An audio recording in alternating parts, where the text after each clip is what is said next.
As a lawyer आपके लिए Republic का मतलब एज एन एडवोकेट बात करूं तो रिपब्लिक का क्या मतलब होता है कि आप नहीं मानती कि देश में इस तरीके की हालात हो गए हैं कि लोगों को फंडामेंटल ड्यूटीज बताई जानी चाहिए, या फिर मानती हैं कि फंडामेंटल राइट्स की जो रेस्पेक्ट थी वो होनी चाहिए? जो बहुत डिफरेंस है फंडामेंटल राइट्स में और फंडामेंटल ड्यूटीज में वो ये है कि अगर हमारी इस देश की बहुत सी जनता है जिसे जी। पोस्ट की फुल फॉर्म भी शायद ना पता। हाँ। अगर आप उनको बेसिक लेमन लैंग्वेज में समझा सकें पोस्ट के बारे में, हल्का सा आप डिटेल में ब्रीफ में बता पाएं। जो एक्ट है ये आया था 2013 में। सुप्रीम कोर्ट की रिसेंट एक जजमेंट आई, उन्होंने आजकल जो चीजें हो रही हैं थोड़ा विमेन के फेवर में कुछ लोगों को लगता है, तो सुप्रीम कोर्ट ने एक टर्मिनोलॉजी यूज करी, न्यू लीगल टेररिज्म, यानी कि जो आजकल देश की महिलाएं हैं, कुछ चुनिंदा महिलाएं, वो कानून का गलत इस्तेमाल कर रही हैं। पोस्ट के बारे में जब हम सुनते हैं तो कहीं ना कहीं ये चीज हमें लगता है कि ये भी उसी का पार्ट। इस देश के मर्द समाज को ना मैम इस पोस्ट से भी दिक्कत है, और ये जो हो रहा है कहीं ना कहीं वो भी मानता है कि ये गलत हो रहा है। कैसे समझाओगे आप एज अ लॉयर? अब मैं अदर एक्ट की बात करूं, जैसे आपका 498 हो गया या डोमेस्टिक वायलेंस हो गया। महिलाओं के समर्थन में जो भी कानून बने, कहीं ना कहीं ऐसा कभी कभी लग जाता है कि महिलाओं के समर्थन में भी नहीं है, क्योंकि उससे कुछ महिलाएं आ तो जाती हैं लेकिन बाद में समाज जो है उन्हीं महिलाओं को टारगेट भी करना शुरू कर देता है। वो कहते हैं एक्सट्रीम फेमिनिस्ट है, वो कुछ और शब्दों का इस्तेमाल करते हैं जो हम पॉडकास्ट पे कभी कर भी नहीं सकते। तो आपको नहीं लगता कि ये जो कानून बनाए गए थे महिलाओं के हक में बनाए गए थे? बनाया तो बिल्कुल ही हक में है, और आज भी यही है ना, मैंने कहा ना, इसको लोग इतना पॉश को लेकर इतने मिसअंडरस्टूड। आस्था मैम, जब हम बड़े मेट्रोपॉलिटन शहर की बात करते हैं, पोस्ट के बारे में डिस्कस करना, फेमिनिज्म के बारे में डिस्कस करना बहुत इलाइट लगता है, बहुत अच्छा लगता है कि हम एसी वाले कमरे में बैठ के इसके ऊपर डिस्कशन कर रहे हैं। बट उत्तराखंड जैसे स्टेट में जब अंकिता भंडारी जैसा केस आ जाता है तब समझ में आता है कि पोस्ट की तो कोई औकात ही नहीं है। हर केस अपने आप में डिफरेंट। मैं अभी आपको बताऊं, अभी एक मैटर था दिल्ली हाई कोर्ट में 25 जुलाई 2025 का ही। Hello hi good morning everyone, this side Ayush D Gupta and I hope आप सभी बहुत अच्छे होंगे। आज बात करेंगे संविधान की, और आज बात करेंगे संविधान के कानून के बारे में जिसका नाम है पोश। जब हम पोश के बारे में बात करते हैं तो इस देश का एक मर्द समाज डर जाता है। जब हम पोश के बारे में बात करते हैं तो कई बार ऐसा होता है कि लोग कहते हैं कि ये कानून जो है वो सिर्फ महिला के लिए बना है, जबकि कानून के कुछ और मायने भी हैं। कुछ लोग कहते हैं जेंडर न्यूट्रल भी है, और कुछ लोग बाकी चीजें बताते रहते हैं। आज हम एक एडवोकेट से बात कर लेते हैं रिगार्डिंग पोश, कि पोस्ट में क्या क्या चीजें होती हैं, पोस्ट जेंडर न्यूट्रल है या नहीं है, पोस्ट को लेके मिसयूज जिस तरीके से किया जा रहा है, इंटरनल कंप्लेंट कमेटी के बारे में बात करेंगे, और ओवरऑल पोस्ट को लेकर अगर आपकी जो भी क्वेरी थी वो आज इस पॉडकास्ट में आपको सारे सवालों के जवाब मिल जाएंगे। तो प्लीज पेन पेपर लेके बैठिएगा। आज हम बात करेंगे पोस्ट के बारे में। आज हमारे साथ स्टूडियो में जो गेस्ट मौजूद है वो करीबन 10 साल से एडवोकेसी में है। We have advocate Aastha Mishra here in the studio, जिनसे हम बात करेंगे पोस्ट के बारे में। Advocate Aastha Mishra, thank you so much for coming to the studio. कैसे हैं आप? बिल्कुल सर, बहुत बढ़िया, and thank you for inviting me for this new podcast. आज मैं अपने इस पॉडकास्ट से पॉश के बारे में और ज्यादा डिटेल में बताना चाहूंगी अपने व्यूअर्स को। Definitely as a normal citizen of this nation, मेरे लिए रिपब्लिक का मतलब बस ये है कि मैंने चुनी हुई सरकार को वोट देके जिताना है और वो हमारी चीजें डिसाइड करेंगी। एज अ लॉयर आपके लिए रिपब्लिक का मतलब क्या है? देखिए, अगर मैं as a lawyer, as an advocate बात करूं तो रिपब्लिक का क्या मतलब होता है कि apart from electing the government of your own choice, no doubt that is a democracy. We have a complete right to choose our leaders. Exactly. Right. But उसके बाद हम जो लीडर्स को चूज कर रहे हैं, उसके बाद हमें क्या क्या फ्रीडम मिल रही है कंट्री में, Beautiful. That is what Republic is all about. Okay. तो ये रिपब्लिक डे क्यों मनाया जाता है ये हर बच्चे को पता है, बट फिर भी मैं बताना चाहूंगी कि उस दिन हमारा कॉन्स्टिट्यूशन लागू हुआ था। बना तो 26 नवंबर 1949 को था, बट ये लागू हुआ था। और ये इंडिया हमारी एक ऐसी, मतलब we are very blessed that we are in India, जहाँ पे हमें इतनी राइट्स दिए गए। ठीक है, अब उस राइट में सबसे बड़ी जो चेंजेस आ रहे हैं दिन पर दिन, वो आ रहे हैं विमेंस के लिए। ठीक है, आपको पता होगा इंडिया में जितने विमेंस के लिए राइट है ना, मोस्टली किसी कंट्री में नहीं है। ऐसा नहीं है, यहाँ पे क्राइम भी बहुत है। Exactly. क्राइम है, बट नो डाउट सिक्योरिटी भी बहुत दी गई है, and that is the word Republic. That sustain the word republic. कि yes, we are in republic country, where we are protected by our rights, where we have to perform our duties, and where we are secured by the laws enacted by our country. ठीक है, so it's like that is what republic means. Yeah. Okay. जब हम देश के संविधान की बात करते हैं तो देश के संविधान में मौलिक अधिकारों की भी बात करते हैं। बिल्कुल। आज बहुत सी सरकारें फंडामेंटल ड्यूटीज ज्यादा याद कराती हैं बजाय कि आपको फंडामेंटल राइट्स के। आप नहीं मानती कि देश में इस तरीके की हालात हो गए हैं कि लोगों को फंडामेंटल ड्यूटीज बताई जानी चाहिए, या फिर मानती हैं कि फंडामेंटल राइट्स की जो रेस्पेक्ट थी वो होनी चाहिए?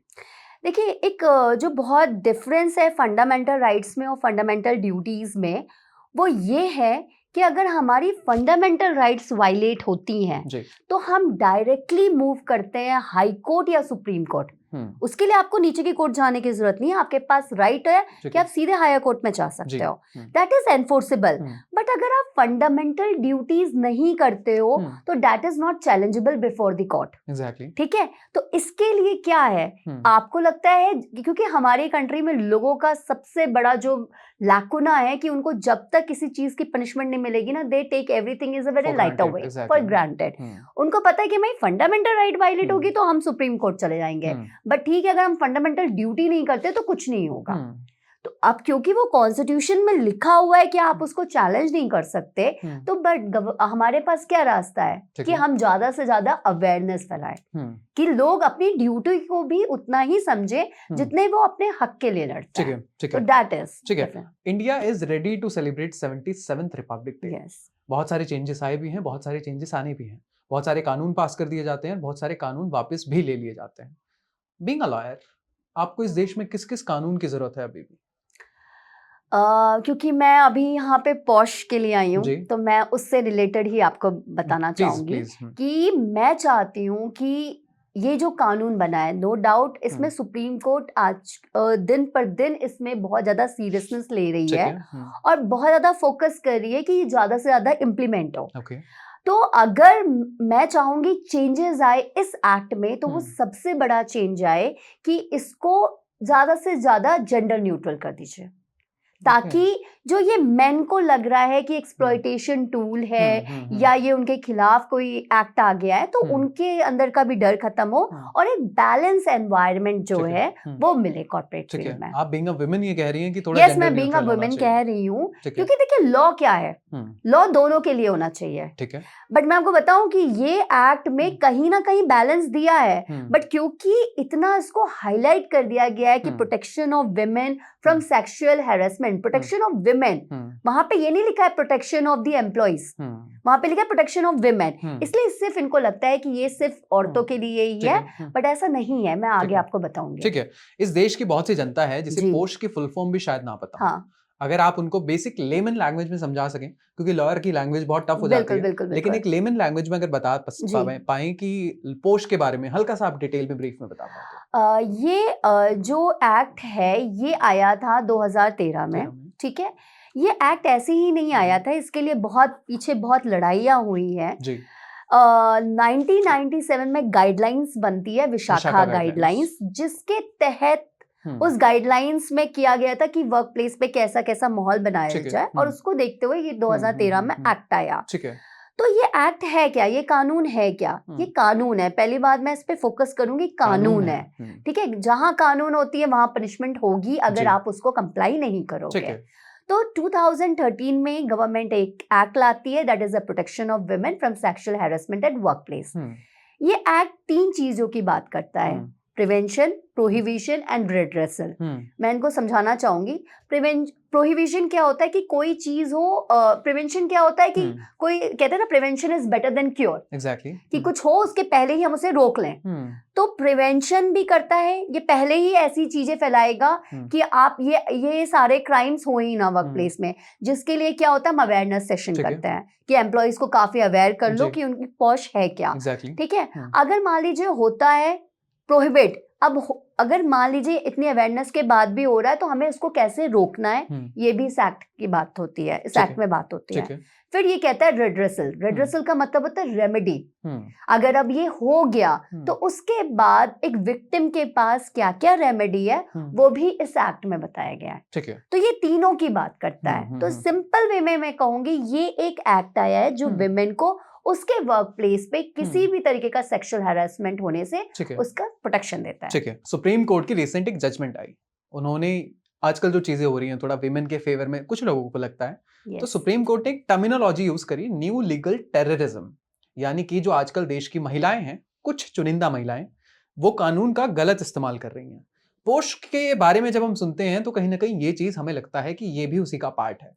इस देश के मर्द समाज को ना मैम इस पोस्ट से भी दिक्कत है, और ये जो हो रहा है कहीं ना कहीं वो भी मानता है कि ये गलत हो रहा है। कैसे समझाओगे आप एज अ लॉयर? देखिए, अब मैं अदर एक्ट की बात करूं, जैसे आपका 498 हो गया या डोमेस्टिक वायलेंस हो गया, नो डाउट बहुत फॉल्स कंप्लेंट्स हो रही हैं जी।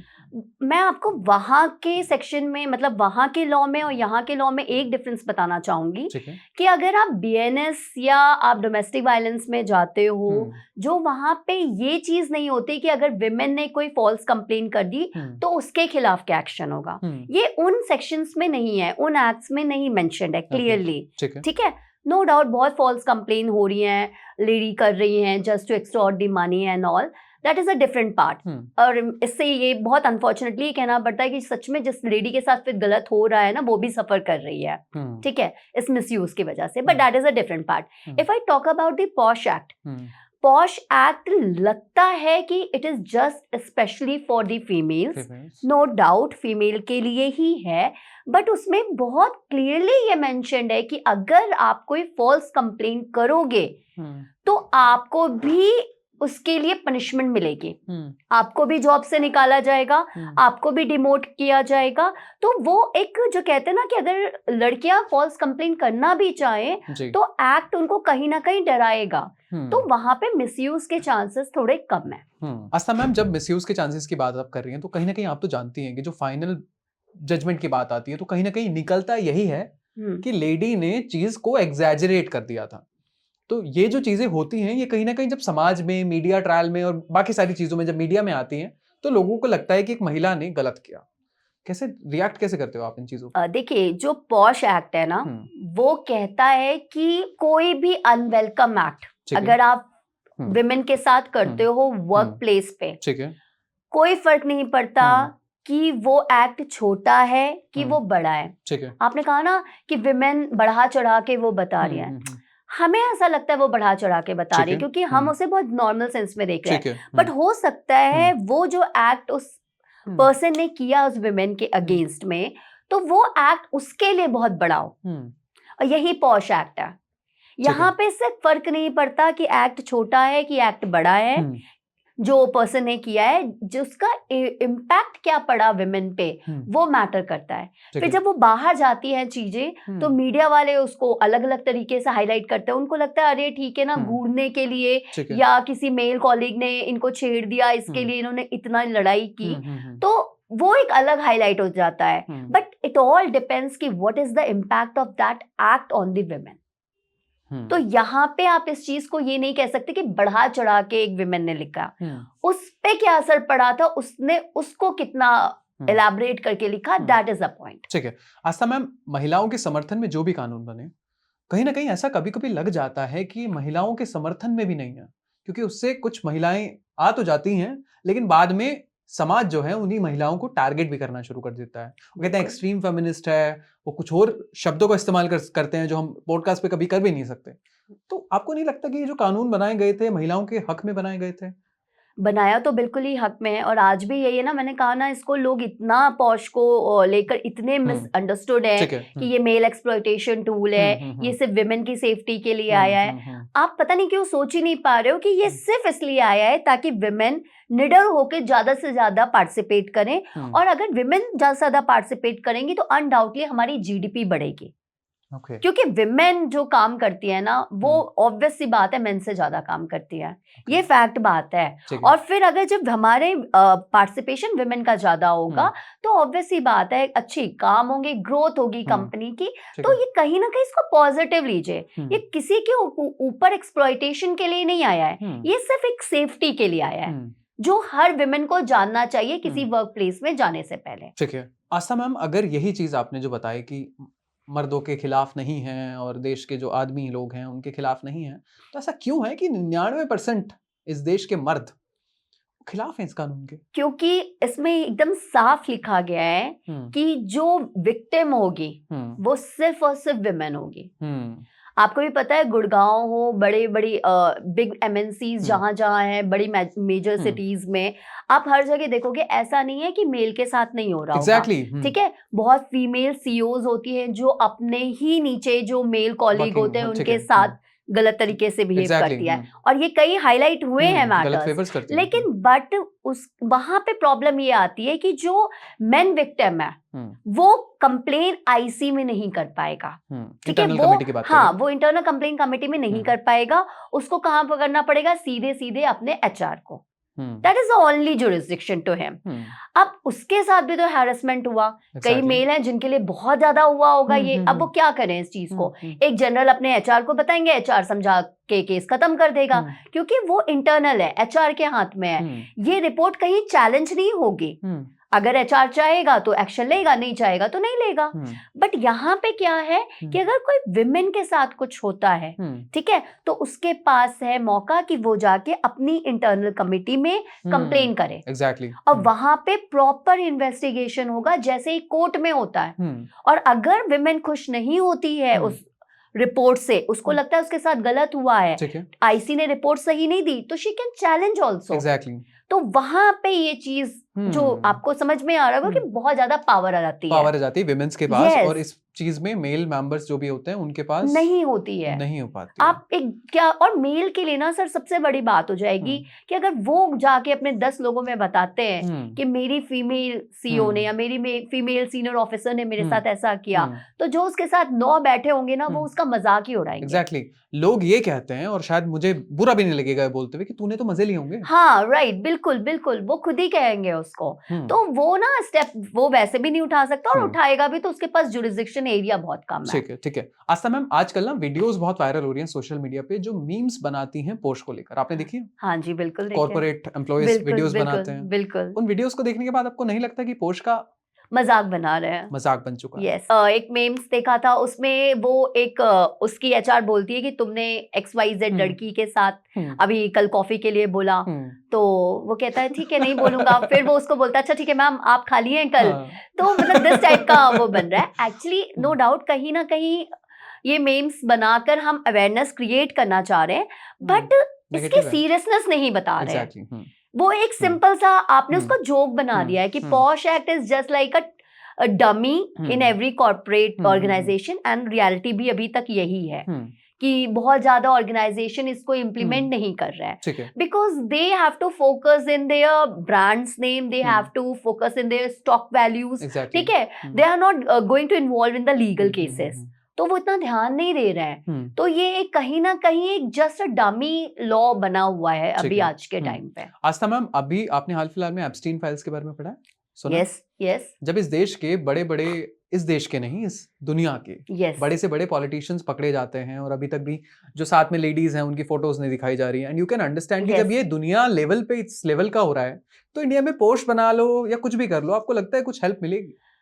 देखिए, लॉ बनता तो है इसी सोच के साथ, क्योंकि आपको पता है जब ये 2013 में आया था, ये लड़ाई चल रही है बहुत पहले से। एक भवरी देवी एक एनजीओ मतलब सोशल वर्कर थी, उनके साथ रेप होता है फील्ड पे, तो वो जाती हैं केस करने, केस नहीं होता है, एक्यूज्ड रिहा हो जाते हैं, फिर एक एनजीओ आती है विशाखा, ठीक है। अब सोचिए उस टाइम से 1993 से Vishakha was fighting for this case.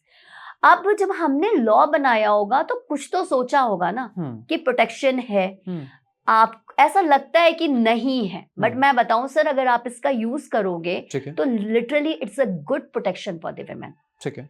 अब आज भी मैं जहां अपने सेशंस देती हूँ जिस कंपनी में, तो जब मैं सेशन देती हूँ, आयुष यू वोंट बिलीव, ऐसे ऐसे क्वेश्चंस आते हैं ना, बिकॉज दे नो कि वो ये हरकतें करते हैं और कल मेरे साथ ये चीज हो सकती है, तो कहीं ना कहीं एक डर तो है, ठीक है। अब लड़कियां मिसयूज करें या यूज करें ये उनके ऊपर है, ठीक है, पर डर है। ठीक है। आस्था मैम, इस देश में कई करोड़ों केसेस पेंडिंग हैं, supreme court, high court, district court, अगर मैं बात करूं, आपको नहीं लगता ये कानून बनाने के बाद इस देश पे और थोड़ा वेट आ जाएगा, और केसेस आ जाएंगे? क्यों करने? तो फिर आप क्या करना चाहते हैं? आप बताइए, क्या करना चाहते हैं? कम होने चाहिए केसेस? क्यों कम होने चाहिए? आप एक बात बताइए, क्योंकि आपने पहले के टाइम पे देखा होगा कि विमेन सच में हर फील्ड में एक्टिव नहीं थी, ठीक है। आज के टाइम पे विमेन हर फील्ड में एक्टिव है, और जब उनके साथ कुछ होता है तो they raise their voice also, ठीक है। अगर हम ये देखें कि कानून के पास बर्डन होगा इसलिए हम कोई एक्ट नहीं लाए, तो फिर तो आप आईपीसी को, बीएनएस को हटा दीजिए। वो उससे तो सबसे ज्यादा है ना, इतने मर्डर्स होते हैं, इतने रेप होते हैं, इतने किडनैपिंग होते हैं। हम जुडिशरी को के काम को कम करने के लिए नहीं है, ठीक है, हम जुडिशरी के काम को बढ़ाने के लिए ही लाते हैं, ताकि लोगों का ज्यादा से ज्यादा विश्वास जगे जुडिशरी पे। ठीक है, तो अच्छे एक्ट आएंगे, नो डाउट प्रेशर पड़ेगा, क्योंकि अब ये जो आईसी की रिपोर्ट्स होती हैं आयुष जी, ये सुप्रीम कोर्ट तक जा रहे हैं मैटर्स, एकदम सुप्रीम कोर्ट अच्छा खासा जजमेंट पास कर रहा है इसमें। तो नो डाउट मैटर्स तो जा रहे हैं, और ज्यादा से ज्यादा फिर इसलिए पॉश की एप्लीकेबिलिटी भी हो रही है ऑर्गेनाइजेशन पे, तो ये होना चाहिए। हम जब भी इंडियन स्टेट्स की बात करते हैं तो केरला बहुत आगे निकलता हुआ स्टेट दिखता है एज कम्पेयर टू बाकी स्टेट्स। yes. क्या हमने स्टेट वाइज भी इसमें इस डेटा को देखा है, एनालाइज करा है कि कहीं रिपोर्टिंग ज्यादा है या फिर कहीं केसेस अंडर रिपोर्टेड हैं? कुछ आप ऐसे देख पा रही हैं?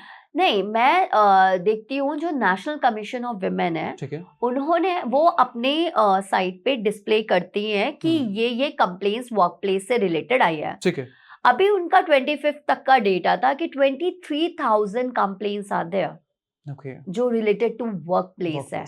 Yes. And imagine these are only complaints. Yeah, they are the only complaints. अभी और कुछ तो होंगी जो कंप्लेन करती ही नहीं है, बिकॉज ये जो एक्ट है इसमें कहा गया है कि जब तक भी आप रिटर्न कंप्लेन नहीं करोगे, your complain will not be get entertain. Oral complaints are not allowed here, आपको रिटर्न में ही देना है। तो कई जो विक्टिम विमेन होंगी, they are not going to write in, एक तो सोसाइटी का डर, ठीक है, जॉब खोने का डर, तो वो जल्दी लिख के भी नहीं देती। तो कितनी कंप्लेंट्स होंगी जो तो अनरिपोर्टेड है, बट अभी तक का ये डेटा है। तो नाउ यू कैन सी कि क्या मतलब इंडिया में कितना ज्यादा सेक्सुअल हैरेसमेंट है वर्क प्लेस पे। मैम अब डिलेड रिपोर्टिंग की बात करते हैं। हाँ, आपने डिलेड रिपोर्टिंग की बात करी, आपको नहीं लगता कि ये जो डिलेड रिपोर्टिंग वाले मैटर्स हैं, ये कहीं ना कहीं विमेन यूज करना चाह रही है उन सेक्शंस को? क्योंकि बहुत सारे लोग कहते हैं इस चीज को कि डिले क्यों किया, अगर कुछ मैटर हुआ था आपको साथ के साथ रिपोर्ट करना था, आप महीनों बाद आ रहे हैं वापसी करने के लिए, बताने के लिए कि हमारे साथ ये गलत हुआ, तो कहीं ना कहीं खोट आप में है।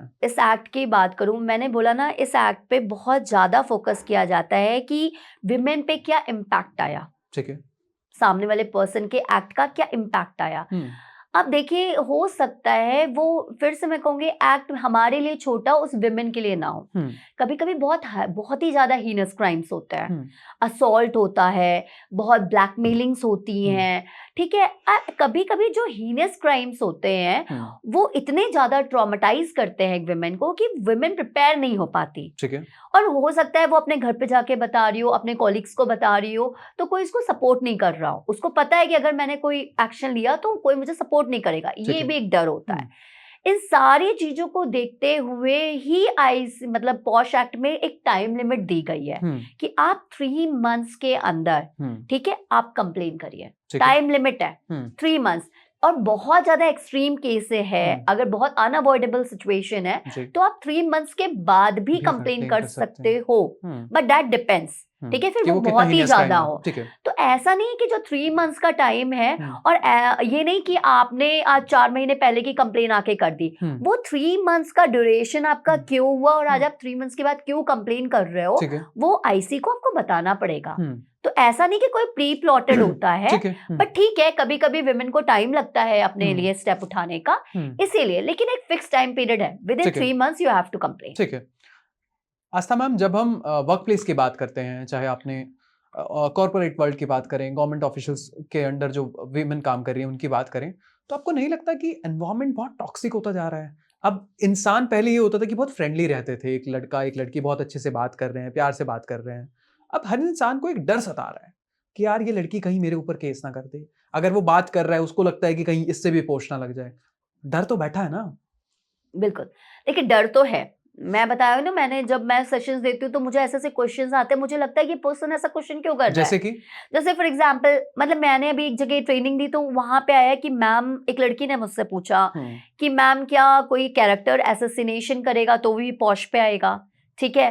फिर एक लड़के ने पूछा, क्या मैम मैं सिर्फ हैंडशेक करता हूँ और वो मतलब थोड़ा सा ज्यादा टाइम के लिए हो जाएगा तो भी क्या वो पॉश में आएगा। तो दिस इज अ क्वेश्चन, ठीक है। क्या मैं लड़की के, मतलब मैंने तो ऐसे ही बोल दिया कि आज तुम बहुत अच्छी लग रही हो, तो क्या वो लड़की पॉश में आ जाएगा? तो ये डर तो है, आता है, आ जाएगा ना, वही तो दिक्कत है, आ जाता है।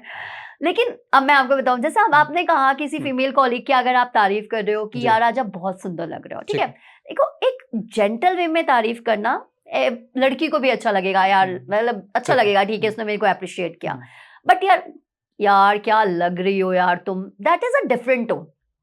देखिए एक जो अब हम कॉर्पोरेट में जब लड़की लड़के आते हैं ना, तो कोई वो छोटे बच्चे नहीं होते हैं, लड़की also have the senses and the main also have the senses कि वो क्या बोल रहे हैं, बस बात आ जाती है कि किस वे में बोला जा रहा है, ठीक है। हो सकता है लड़की को ये क्या यार क्या लग रही हो नहीं अच्छा लग रहा हो, वो आपको एक बार बोली आप नहीं समझे, तो now she can take the step, फिर आपको तो यही लगेगा ना कि यार मैंने तो सिर्फ यही बोला क्या लग रही है यार, पर वे गलत है, यही मैंने बोला इम्पैक्ट क्या है। तो कहीं ना कहीं डरने वाली बात तो थोड़ी सी इसलिए आती है कि आपको वो चीज नॉर्मल लगेगी बट उसको नहीं लगेगी, तो वो एक्शन ले सकती है, ठीक है। तो टॉक्सिक माहौल का मतलब तो मैं ये कह सकती हूँ कि अगर आप गलत सोच रहे होगे तो आपके लिए टॉक्सिक है, नहीं सोचोगे तो नॉर्मल है, ठीक है। जब हम को एम्प्लॉयज की बात करते हैं जो साथ में हमारे काम कर रहे हैं, तो उस पे पोस्ट फिर भी लगने की वैलिड पॉइंट बन जाता है कि लगना भी चाहिए, लेकिन जो बड़े हेड है उनके खिलाफ अगर कोई सवाल भी कर देगा तो आप सोचिए कितना बड़ा इशू हो सकता है, उसको निकाल दिया जा सकता है, बहुत सारी चीजें हैं। एक विमेन डर फेस करती है जब कोई बड़ा उसके साथ ऐसा क्राइम करे तो। यार देखिए जो सीनियर के साथ सीनियर जब आते हैं पॉश में इंट्रोगेट होते हैं या उनके खिलाफ एलिगेशंस आते हैं, तो नो डाउट जो ऑर्गेनाइजेशन होती है they try to save them and this is a fact.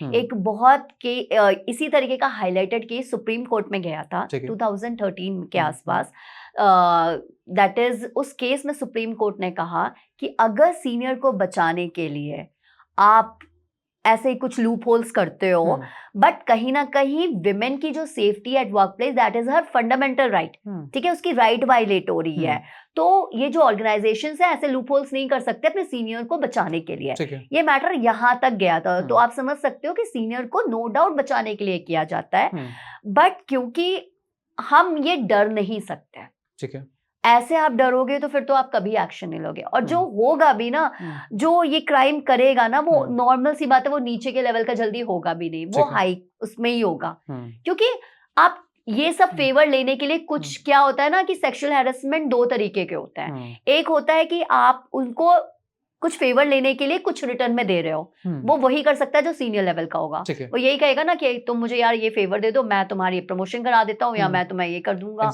तो वो कर सकता है, ठीक है, एक नीचे का लेवल का नहीं करेगा उसके साथ वाला। और दूसरी तरीका है या तो आप बहुत टॉक्सिक एटमॉस्फेयर क्रिएट कर दो, तो सीनियर्स बहुत ज्यादा इन सब में इन्वॉल्व है, but problem is that we can't take that. Aastha ma'am, हम विमेंस की बात करते हैं, इट्स वेरी गुड, लेकिन विमेंस के अलावा भी बहुत सारे लोग हैं, जैसे एलजीबीटी कम्युनिटी की मैं बात कर रहा हूँ, उनके लिए भी पोस्ट मायने रखता है।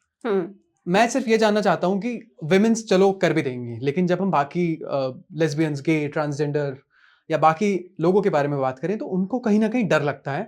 कॉर्पोरेट वर्ल्ड की बात करूं, गवर्नमेंट ऑफिसेज में बात करूं, उनके लिए क्या रहता है? देखिए ये जो एक्ट है यहाँ पे विक्टिम जो होगी वो सिर्फ विमेन हो सकते हैं, ठीक है, वो कोई ट्रांसजेंडर नहीं, वो कोई अदर थर्ड पार्टी एजेंसी नहीं, बट केस किसी के भी अगेंस्ट फाइल हो सकता है, चाहे वो फिर फीमेल ही क्यों ना हो, मतलब फीमेल के भी अगेंस्ट हम पॉश में केस फाइल कर सकते हैं, ठीक है। अब आपको यहाँ पे सिर्फ और सिर्फ यही करना है कि जितना हो, देखिए फ्रेंडली माहौल तो रखना ही है, और ये नॉर्मल है, ये हर कंपनी में नॉर्मल है कि भाई दोनों लोग मिलके काम कर रहे हैं, बट आपको सिर्फ इतना ध्यान देना है कि आपको कोई भी चीज ऐसी रिपीटेटिव नहीं करनी है जो आपको लग रहा है कि सामने वाले को पसंद नहीं है।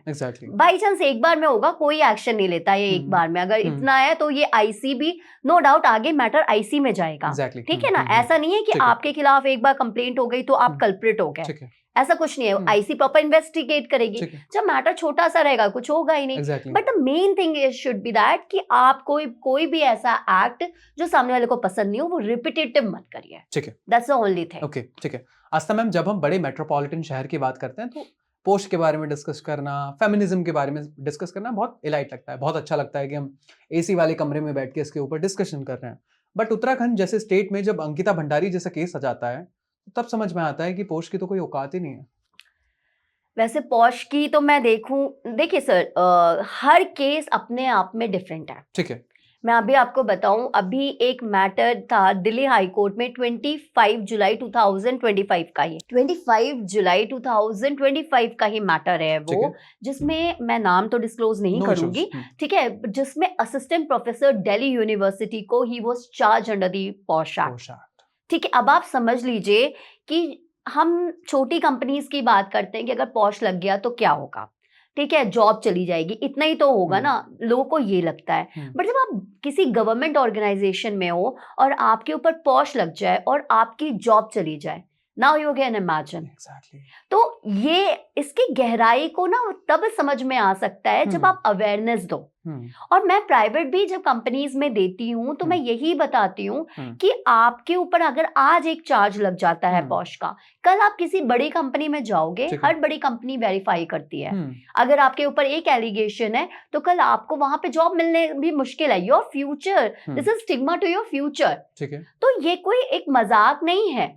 बस अगर आप किसी एक अच्छी लड़की से भिड़ गए और उसका वो हो गया कि नहीं अब तो मुझे आपको सुप्रीम कोर्ट तक दौड़ाना है बट मैं हारूंगी नहीं, तो फिर ये बहुत बड़ा टूल है, बहुत बड़ा, और वो मिसयूज भी हो जाता है। यस, इसलिए केस टू केस डिपेंड करता है, कोई भी कानून को छोटा मत समझिए। जी आस्था मैम, मेरा मन नहीं है कि मैं विदा करूं आपको, लेकिन क्योंकि आपको काम है और बाकी सारी चीजें भी हैं, तो हम चाहेंगे कि आप दोबारा से आएं एंड दोबारा से पोस्ट के ऊपर इन डेप्थ, क्योंकि मैं चाहूंगा कि इस पॉडकास्ट के बाद भी बहुत सारे लोग क्वेश्चंस करेंगे, हो सकता है शायद मेरे भी खिलाफ हो जाएं, हो सकता है शायद आपके भी खिलाफ हो जाएं, लेकिन वी रिस्पेक्ट, है ना, आपका डिफरेंट पॉइंट ऑफ व्यू हो सकता है और यही इस देश की खूबसूरती भी है कि आपका एसेंट या आपका डिसेंट मैटर करता है। लास्ट में कुछ कहना चाहेंगे?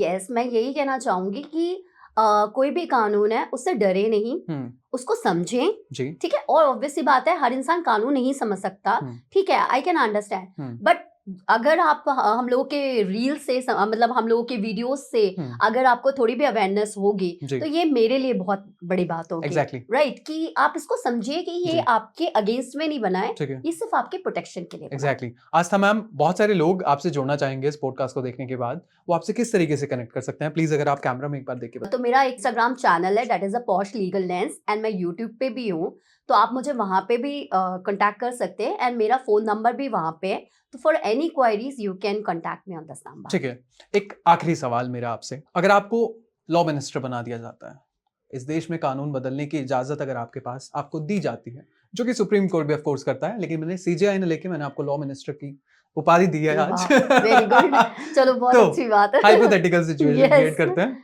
तो क्या चेंजेस करेंगे इस देश? मैं और ज्यादा कानून लाना चाहूंगी लड़कियों के लिए। Okay, yes, I just want कि लड़की, बट मैं ऐसा कानून लाऊंगी कि मैं हर कानून में यही लिखूंगी कि अगर वो फॉल्स निकली, कोई भी कंप्लेन अगर फॉल्स निकली, तो इक्वली आपको भी उतनी ही पनिशमेंट मिलेगी जितना उसमें एक मैन के लिए। Exactly. That's the only thing I want. Okay. क्योंकि बैलेंस लेके चलना पड़ेगा। ऐसा नहीं है कि मेरे पास जो क्लाइंट्स आते हैं वो मेल नहीं होते, बहुत सफरर्स होते हैं, ठीक है, और फीमेल भी रहती हैं, बट जो सबसे बड़ी प्रॉब्लम आ रही है वो ये होती है मिसयूज। Exactly. और लड़कियों से तो मैं यही कहना चाहूंगी, आपके लिए नए नए कानून आ रहे हैं, उसका यूज करो, ना कि मिसयूज, ताकि और कानून आए। Exactly. और आपको प्रोटेक्शन मिले। ठीक है, ठीक है। Advocate Aastha Mishra, thank you so much once again podcast पे आने के लिए, and it was a very detailed discussion. Though we will try कि हम फिर से इस बारे में बहुत डिटेल में डिस्कशन करें, पूरी कोशिश करी कि मैं इसको जेंडर न्यूट्रल की तरीके से ही बात करूं, ऐसा ना लगे कि मैं सिर्फ इसी जेंडर का व्यू